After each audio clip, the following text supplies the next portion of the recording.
Scientific research needs funding. And for decades, the US federal government, through the NSF, the National Science Foundation, and the NIH, the National Institutes of Health, has provided billions and billions of dollars in funding to universities, organizations, even government labs every year until this year, because when Donald Trump came back to the White House, he and his associates decided to cancel many billions of dollars in funding. In the most recent Bamboo Weekly, I asked you to look at data about how much research funding was canceled and why and where.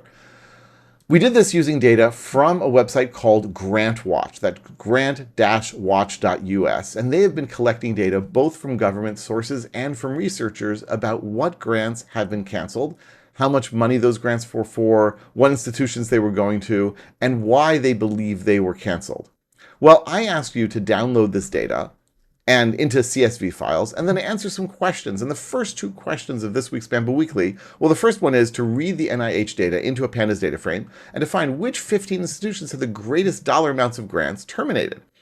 Okay, so let's do this. I'm going to first of all import Pandas as PD. That's pretty good. And I'm going to open a few more things here. And this week I'm using Marimo, which is a more modern notebook than Jupyter. I'm using it more and more in my teaching and in my own personal work, and I think it's worth experimenting with it yourself. I have some other videos about Marimo as well on my YouTube channel. So what do I want to do? Well, I'm going to say here NIH df equals, and we'll say here PD, and then what? Well, .read CSV. Read CSV is the sort of standard way we read in a CSV file, and I'll say here NIH file name. Right? Does that work? Yes, absolutely it does. And what am I going to do with it then? Well, after I've read it in, can I look at it? Sure. I'm just going to say here nih.df, or not .df, df. And we see here, this is the way Marimo shows things. It shows us, right, 10 rows at a time from the data frame. So it has 45 columns and 2138 rows. And we can page through it little by little if we really want to. Right? That's not so bad, but we don't want to just do that. We want to find out which institutions had the greatest amount of grants. Well, how are we going to do that? Well, I'm going to have to find out what organizations, right, got the grants. And that's actually not a hard thing to do. I can do here a group by. I can say here dot group by of what? I can say of org name. All right. And then I can say I want to group by what? Well, I'm going to group by USA total award. And I say sum. So basically what I'm saying is read in this file into a CSV, or read the CSV file into a data frame. Let's make that line up a little nicer. And then take that, and for every individual unique value of org name, let's do a sum of the total award. Right? So now if I do this, I don't even have to assign it to anything. I can just do that. And what are we going to get? Ha! I get the American Pediatric Association, Access Health Inc., Alabama State University, Albert Einstein College of Medicine. Notice anything about these? These are in alphabetical order, because that's what happens when you're in a group by. Automatically, each of the individual values that was in org name is then, it becomes the index of the return series. That's what we have here, a series, and it is alphabetized. Now that's fine, except it doesn't exactly do what we want, because we are going to want to look at the highest numbers there. So an easy way to do this, I can say here, let's actually bring this back here since I don't need to assign anything. There we go. And I can say just n largest 15. And that's going to give me the 15 rows along with the index, the 15 largest values. And sure enough, we have them here. Fred Hutchinson Cancer Center, $11 billion. Harvard School of Public Health, $9 billion, and so on and so forth. All right, sorry, $987 million. I'm sorry, this is $1.1 billion. Let's not go crazy here, right? It's still big numbers, even if it's 1.1 billion, not 11 billion. But why did I make that mistake? Because it's kind of hard to see the numbers here. Wouldn't it be nice if we could add some commas to them and maybe even a dollar sign? Yes, indeed. Well, we can use .map for that. And .map allows us to apply a function to every value. Yeah, but what function do I want to apply? Really what I want to do is use an f-string. An f-string automatically knows how to basically take a number, give it decimal points, give it commas, do all that fancy stuff. Yeah, but if I want to use an f-string, I need to put it inside of something. So I'm going to use a function here. I'm going to say lambda, which gives me an anonymous function. And then I'm going to say, all I want from this lambda is basically give me x. But x is then going to have dot, or comma, dot, to f. And what that means is treat this number as a floating point, show two numbers after the decimal point, put commas before every 3 digits. Will that work? Sure hope so. Ta-da! And now I won't make that 11 billion versus $1 billion problem, except I won't really remember it's dollars. So I'm going to put a dollar sign here. Notice that I'm putting it before the curly braces, because the curly braces in an F string, that has to be a Python expression. I mean, here, in this case, it's a Python expression plus a format string, but the dollar sign is not something I want interpreted strangely by Python, so I'm just going to put it there. We rerun this, and voila, we now have the dollar sign there. Fantastic. But wait a second. Wait a second. I asked you to display each institution in title format, with each word starting with a capital letter. Everything is now capitalized, and that's like not something we necessarily want. It feels like it's shouting at me. So here's what I'm going to do. I am going to reassign that column. I'm going to say dot assign.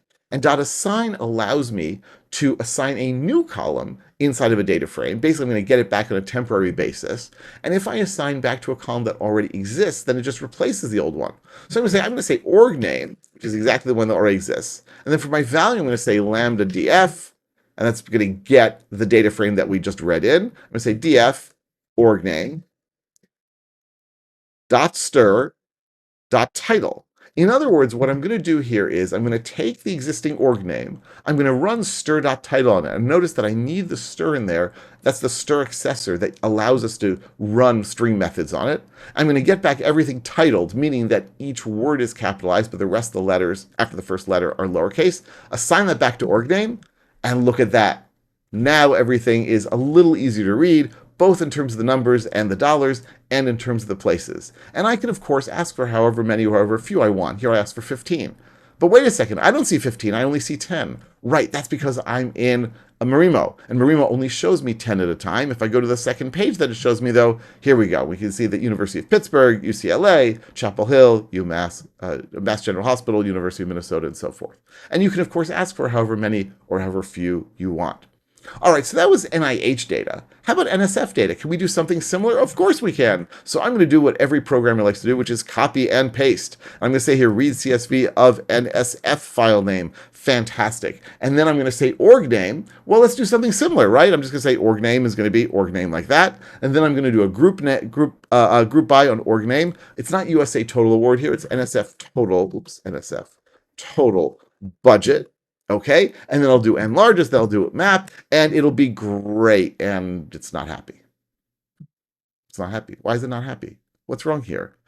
And it says here, cannot use n largest with a D-type object. It's giving me all sorts of weird error messages here. And here is the problem. If I go down a little bit, and I say, show me, if I do a PD, read CSV of NSF file name, and I do a .d types on that, what am I going to get? And the sad fact is that if I look at NSF total budget. NSF total budget. Where is it? Where is it? Where is it? Oh, I guess I missed it. Let's go back. NSF total budget. I don't see it here, but basically it is there. Oh, here it is. And it's object. Sorry, I missed it. It was on the first page there. Object. Object means basically it's a string. Why is it a string? What the heck is going on? So if I say here, show me NSF total budget. Should these be numbers? Oh, they have dollar signs there. The dollar signs are at the beginning, which is great because they are dollars, but it's terrible because we can't do calculations on them. These are strings, and even if I try to say something like as type of int, right, I'm going to get an error there because you can't, because the dollar sign is not acceptable. So I'm going to have to play a little bit with this, and this is not unusual. We always have to clean up our data. So I'm going to, do org name, but before I assign to org name, I'm going to do something else. I'm going to say here, NSF total budget equals lambda df underscore of NSF total budget. Yeah, but what do I want to do? Guess what I'm going to do? I'm just going to say here, stir, replace dollar sign with nothing. Is that enough? No, that will strip the dollar sign, but I still have a string. What I then need to do is say as type int. By the way, you could say int, you could say int64, it'll give you the same result. It's really not a big deal. Then I can say comma, and then in assign, we can actually pass more than one keyword argument, and each one is handled one at a time. So now we are reading in the NSF file. Now we are assigning total budget, the numeric version of the total budget. We are assigning to org name just as we did before, the title version of that. Grouping on org name, get the largest, kablam, and look at that. I'm going to get rid of this problematic one because it doesn't matter anymore. And look at this. I now have that Harvard University was supposed to get $148 million from the NSF. Arizona State, $36 million. University of Colorado at Boulder, $27 million, so on and so forth. These are large amounts of money. right? This is a lot of money that was canceled. And so we can see basically that, yeah, these are a lot of dollar figures from a lot of institutions. I also asked you to find, though, are there any overlaps between these? And I see Harvard is there, but it's a little hard to see because here, if we look at the NIH grants, we have Harvard School of Public Health, Harvard Medical School, and then we go to the second page, I believe. No, it's not there. Okay.